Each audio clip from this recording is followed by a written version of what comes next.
Hello, ayan mga kabes, kumusta kayo dyan mga kabest friend? Ngayon naman po, ang pag-uusapan naman natin ay mga shapes ng diamond. Ano bang mas maganda? Yung round compared dun sa other shapes, no? Marami kasi mga shape yan mga kabes. No? Nandyan yung, syempre yung pinaka-common, yung round shape, no? Yung round brilliant cut, ano po. Tapos yung mga may mga marques, no? Merong emerald, heart, oval, pear, baguettes, princess cut, at marami pa pong iba, mga kabes. Kung sakaling bibili kayo ng diamonds, ano bang advantage or disadvantage? Kung gusto nyo yung isanla or gusto nyo ibenta sa mga buy and sell, alin ba mas maganda ang presyohan? Yung round ba or yung ibang shapes?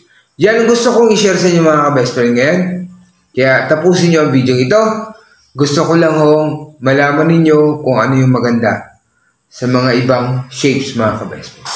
Okay, no? Mag-start muna tayo sa round. Round shape diamonds. Alam nyo ba may dalawang klaseng round shape diamonds, no? Mayroong sinasabi na old cut, no? At syempre merong round brilliant cut.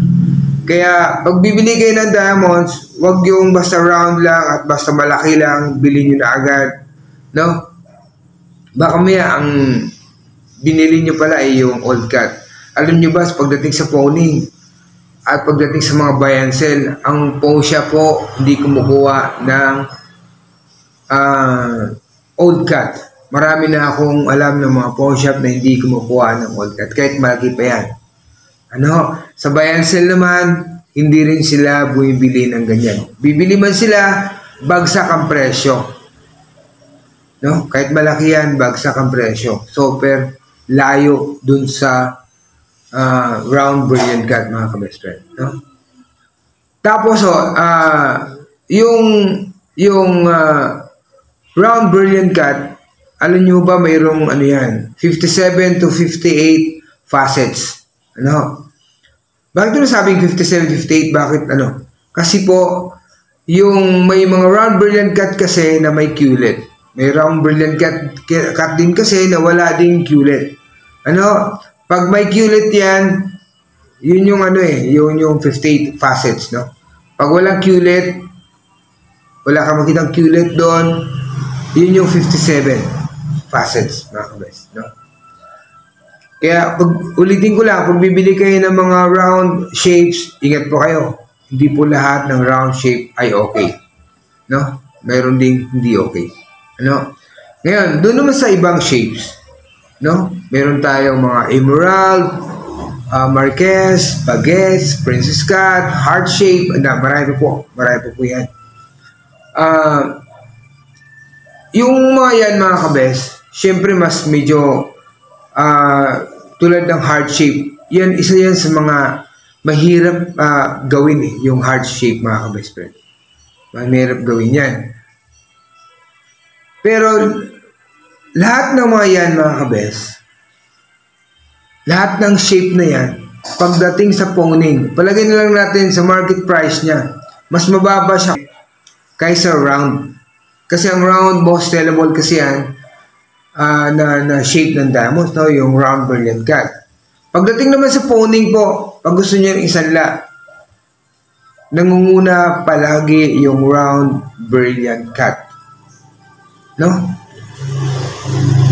Kahit saan po siya ka pupunta, no? Mas mataas ang acceptance rate nila sa round brilliant cut. Pagdating sa ibang shapes, kahit anong shape yan, no? Kahit anong shape yan, mababa ng 15 to 20% ang ibabagsak or mas diferensya dun sa acceptance rate ng round brilliant cut, mga ka-best friend. So mas mababa ang tanggap. Tapos ito pa ang isa sa mga disadvantage pag iba ang shape ng ibang shapes yung diamonds ninyo. Mahirapan ka pang maghanap ng pawn shop na tumatanggap ng ganun. Kasi kung may makita ka man na pawn shop na tumatanggap ng diamonds round brilliant cut ang madalas ang kinukuha nila. Ang ibang shape ho, hindi.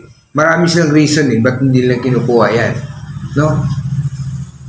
Isa sa mga banggitin ko lang na pwedeng dahilan ng hindi pagtanggap ng ibang pawn shop o kung ano man pawn shop yan, no? Kumukuha ng ibang shapes, no? Yung pagkuha nila sa sukat, no? Pagkuha nila sa sukat, yun, isa yun sa mga naging problema. Kaya, yung iba, hindi na kumukuha ng ibang shapes ng diamonds, ano ho, mga kabes. Kaya, pag gusto nyo bumili ng diamonds, kung for investment, ang sadya ninyo, kumuha na kayo ng mga round brilliant cut. Kasi mas mataas ang presyuhan yan. Pagdating sa buy and sell, pagdating sa mga pawning, sa mga pawn shop, mataas pa ang presyuhan yan. Unlike dun sa mga other shapes, bukod sa mahirapan ka bang maghanap ng pawn shop, bagsak pa ang presyo. Mababa pa ang presyo niya. Nakaka-best friend. Kaya, pero kung marami ka naman pera, hindi naman investment na sadya mo, gusto mo lang ng kung anong gusto, bahala na po kayo. Basta, ang gusto ko lang malaman ninyo na pagdating sa mga gusto mo nang gawing pera, bebenta mo, no? Mas mabilis at mataas ang presyo ang round brilliant cut, mga best friend. And po, hanggang dito lang muna tayo, no? Bali, gusto ko lang magpasalamat sa lahat ng aking mga subscribers. Maraming po salamat sa patuloy niyo pagsubaybay. At shout out po sa inyong lahat. Sa mga gustong magpapa-shout out dyan, mag-comment lang po kayo. May mga katanungan kayo about jewelry. Lahat ng klase ng jewelry po, magtanong lang po kayo sa akin. Sasagutin ko po kayo. Sa abot ng aking makakaya, magsasagutin ko kayo. Pag minsan yung mga nagtatanong sa akin, pasensya na po, umabot ng marami kasi kayo, kaya iba, umabot ng ilang oras, no? Isang araw, bago ko nasagot. Kaya pasensya na po sa mga hindi ko agad nasagot. Kaya anytime pwede kayong mag-comment, magtanong sa akin para mapag-usapan natin. Or masagot ko agad ang inyong mga katanungan, mga ka-best friend. Kaya hanggang dito lang po muna tayo. Hanggang sa muli po, mga ka-best. Bye-bye po!